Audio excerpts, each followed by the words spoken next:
Well, even beyond the immediate disaster zone, Japan is still suffering the aftermath of the tsunami. Streets are deserted, power supplies cut, food and fuel still scarce. Our chief correspondent Alex Thomson is in the northern town of Morioka, and he has just been describing the scenes there. This is one of the main streets in Morioka, just about an hour's drive from the earthquake zone.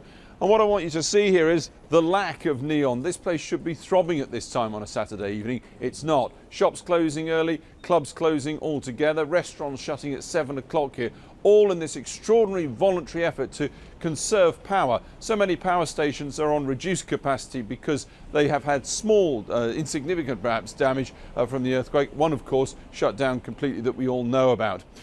Let me take you over to the coast itself, where the receding waters are, of course, revealing more and more bodies. The authorities now saying 7,200 bodies recovered. That makes this by far and away the worst earthquake since the Second World War here. And, of course, tens of thousands of people still unaccounted for. The authorities are saying there's now 485,000 people homeless, some 2,200 centres, mostly community halls and schools and so forth, providing at least some warmth and a little bit of food. But doctors are saying one of the critical things is the provision of low-level medicine, by which I mean people with heart conditions and other chronic conditions who need their medication in these quake areas can't get to those areas to get their medication because there's very little petrol.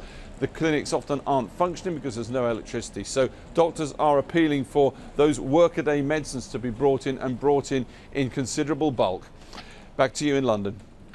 Alex Thomson with the latest from Japan. And tomorrow night at 6:30, join Jon Snow for a special documentary where he shares his personal experiences of reporting on the aftermath of the tsunami over the past week. That's Jon Snow's Tsunami Diary, tomorrow straight after Channel 4 News, which begins at 6 o'clock. That's earlier than in some listings.